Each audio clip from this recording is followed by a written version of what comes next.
When it comes to dependability, simplicity, and uniform performance in the line of duty, few names carry as much weight as Glock. For decades, the Austrian manufacturer has maintained a near monopoly on the law enforcement market, earning the trust of thousands of agencies worldwide. However, weapon procurement is a complex mathematical equation balancing ballistic capability, long-term maintenance costs, and user ergonomics. Even within a legendary lineup of polymer, framed icons, certain choices have left fleet managers and department administrators facing severe buyer's remorse. Today, we are stepping behind the thin blue line to analyze 5 specific Glock handguns that law enforcement agencies ultimately regretted integrating into their arsenals. We will peel back the marketing layers and look directly at the engineering oversights, logistical failures, and ergonomic hurdles that turned these duty weapons into costly administrative headaches. Stay tuned, because our number 1 pick was once the undisputed titan of police sidearms, and its fall from grace might just surprise you. Let us dive directly into the data to see where the procurement process went off the rails. Number 5. The Glock 31. Starting off at number 5 is the Glock 31, a full-size duty pistol chambered in the high-velocity 350, 7 SIG cartridge. In 2026, a brand-new commercial variant of this platform commands a retail price between $550 and $600. Adopted during an era when departments were desperately chasing the legendary stopping power of Magnum revolvers in a modern semi-automatic format, this pistol seemed like the ultimate ballistic solution on paper. Unfortunately, the real-world operational toll of this specialized engineering quickly soured procurement officers on the investment. From a core engineering standpoint, the Glock 31 features a 4.49-inch barrel and a standard polymer frame, tipping the scales at 28.12 ounces when fully loaded. While structurally robust, the platform was subjected to immense internal pressures generated by the bottleneck 357 SIG round. This extreme stress caused accelerated wear on the slide rails, locking blocks, and recoil spring assemblies. Fleet mechanics found themselves replacing internal components at double the rate of standard-duty weapons, drastically driving up the lifetime maintenance costs of the department's arsenal. The ergonomics and shooting dynamics created an even greater barrier for everyday officers. The intense, snappy recoil impulse, coupled with a blinding muzzle flash and a deafening report, made training qualifications incredibly difficult for non-specialized personnel, especially in low-light or indoor environments. The traditional striker, fired action, and its 5.5-pound trigger pull were functional, but the violent slide velocity made tracking the sights during rapid follow-up shots a massive challenge. With a magazine capacity capped at 15 rounds, departments realized they were sacrificing control and weapon longevity for a marginal ballistic advantage. Ultimately, the Glock 31 proved to be an expensive, high-maintenance diva on the duty belt. The combination of punishing recoil, rapid parts degradation, and the exorbitant cost of duty ammunition forced agencies to realize that this specific procurement choice was a ballistics-driven mistake. Number 4. The Glock 21. Next up at number 4 is the Glock 21, the manufacturer's large frame offering chambered in the classic 45 ACP cartridge.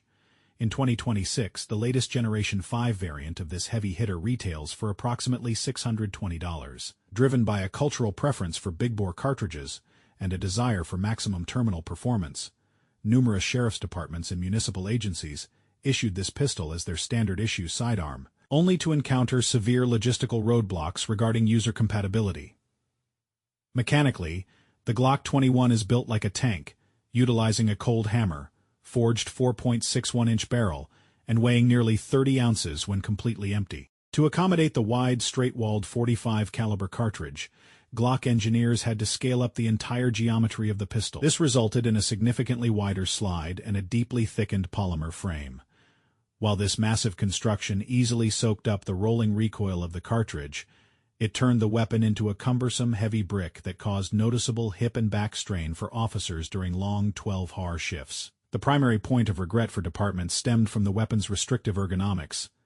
The massive grip circumference made it nearly impossible for officers with smaller or average-sized hands to achieve a proper, safe firing grip or comfortably reach the magazine release. This ergonomic mismatch directly degraded accuracy and weapon retention safety across diverse department demographics. Even with a standard striker, fired action, and a predictable 5.5-pound trigger press, the sheer bulk of the frame made uniform training impossible, all while limiting the officer to a sparse 13-round capacity. departments heavily regretted the Glock 21 when they discovered that weapon uniformity could not be maintained across their ranks.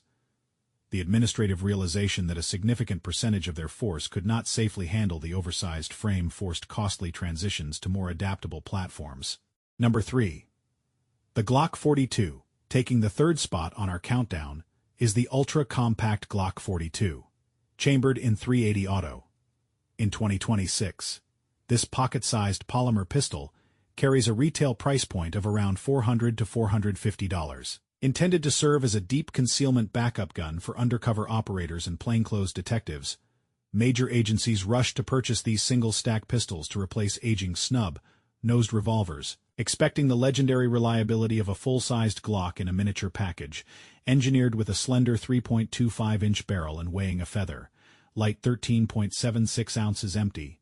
The Glock 42 was a radical departure from the company's traditional double-stack geometry. However, scaling down the physics of a recoil-operated system to handle the low-pressure .380 auto cartridge resulted in immediate engineering hurdles. Early production batches delivered to law enforcement agencies suffered from chronic cycling failures, stovepipes, and premature slide locks when paired with premium, high-velocity duty hollow points. From an ergonomic perspective, the minuscule grip profile left virtually no real estate for an officer's support hand, making the gun highly susceptible to limp wristing malfunctions during the chaos of a physical altercation. The striker, fired action utilizes a surprisingly stiff trigger, pull that hovers around 6 pounds, which, when combined with the tiny frame, made precise shot placement difficult under stress. Furthermore, the limited capacity of 6+1 rounds left officers feeling severely outgunned, especially given the marginal terminal ballistics of the cartridge. The Glock 42 became a source of immediate buyer's remorse because it failed to deliver the out-of-the-box reliability required for a life-saving backup tool. When Glock released the slightly larger 9mm Glock 43 shortly after,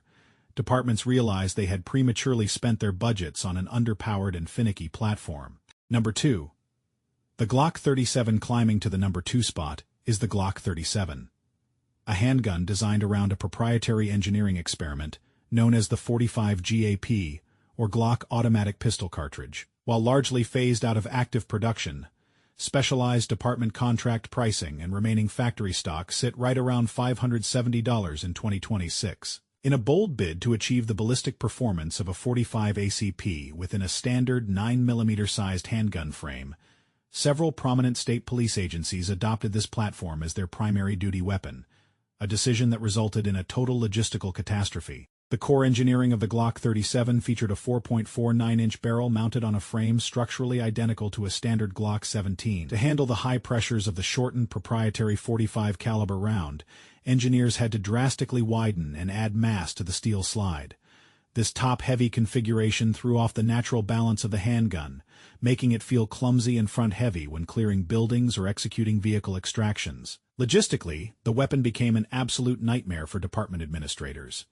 Because the 45 GAP cartridge was a proprietary design, ammunition manufacturers deprioritized its production, causing ammunition costs to skyrocket and supply chains to completely dry up. Departments found themselves unable to secure enough ammunition for routine quarterly training and qualifications. The striker fired action was completely standard, but the magazine capacity was severely restricted to just 10 rounds, forcing officers to carry an excessively wide slide with a severely compromised payload.